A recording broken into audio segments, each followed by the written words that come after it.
हर गांव की अपनी अपनी कहानियां होती हैं और ऐसी ही एक कहानी है ब्रिजपुर गांव की। ब्रिजपुर एक छोटा सा गांव था जो अपनी हरी भरी वादियों और शांतिपूर्ण वातावरण के लिए जाना जाता था। इस गांव के किनारे पर एक पुरानी और रहस्यमयी हवेली थी जिसे लोग भूतिया हवेली के नाम से जानते थे। इस हवेली की कहानियां पूरे गांव में प्रचलित थीं और लोग कहते थे कि रात होते ही वहां अजीबोगरीब घटनाएं घटने लगती थीं। रवि, एक शहर में रहने वाला युवक जो पत्रकार था, ने इस हवेली के बारे में सुन रखा था। उसे हमेशा से ही रहस्यमयी और भूतिया स्थानों के बारे में जानने का शौक था। उसने ठान लिया कि वह इस भूतिया हवेली की सच्चाई का पता लगाएगा। एक दिन वह ब्रिजपुर पहुंचा और गांव वालों से हवेली के बारे में पूछताछ शुरू की।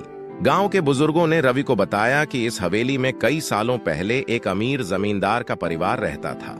एक रात किसी अज्ञात कारण से जमींदार का पूरा परिवार गायब हो गया और तब से इस हवेली को भूतिया माना जाने लगा। गांव वालों ने रवि को चेताया कि वह हवेली के पास न जाए, लेकिन रवि ने उनकी चेतावनी को नजरअंदाज कर दिया। रवि ने एक रात हवेली का दौरा करने का फैसला किया।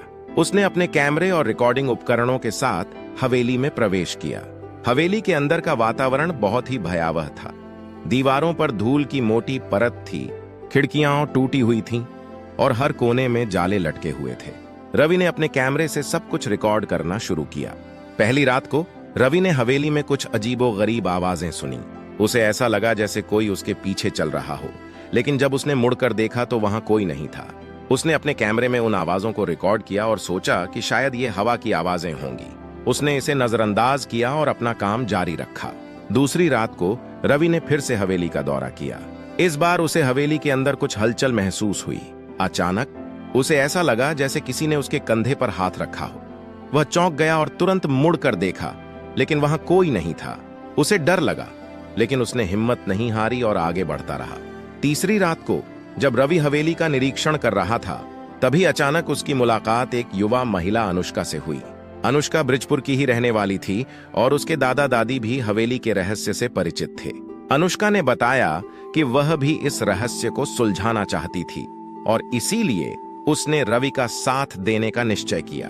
अनुष्का एक इतिहासकार थी और उसने कई पुराने दस्तावेजों का अध्ययन किया था। उसके पास हवेली के बारे में कुछ महत्वपूर्ण जानकारी थी। अनुष्का और रवि ने मिलकर हवेली की छानबीन शुरू की। उन्हें एक पुरानी डायरी मिली जो हवेली के जमींदार की थी। डायरी में लिखा था कि जमींदार के परिवार को एक तांत्रिक ने श्राप दिया था। तांत्रिक ने हवेली पर एक बुरी आत्मा का साया डाल दिया था, जिसने जमींदार के पूरे परिवार को अपने वश में कर लिया और उन्हें गायब कर दिया। अनुष्का ने बताया कि डायरी में उल्लेख किया गया है कि तांत्रिक की आत्मा को शांत करने का एक ही तरीका था, हवेली में एक विशेष पूजा करनी होगी। अनुष्का ने गांव के पंडित जी से संपर्क किया और उन्हें सारी बातें बताईं। पंडित जी ने अनुष्का और रवि की बात सुनी और पूजा करने के लिए तैयार हो गए। उन्होंने बताया कि यह पूजा बहुत ही कठिन होगी और इसमें गांव वालों का सहयोग आवश्यक होगा। गांव वालों की मदद से हवेली में पूजा का आयोजन किया गया। पंडित जी ने मंत्रों का उच्चारण किया और विशेष अनुष्ठान किए। जैसे ही पूजा समाप्त हुई, हवेली के अंदर का वातावरण बदल गया।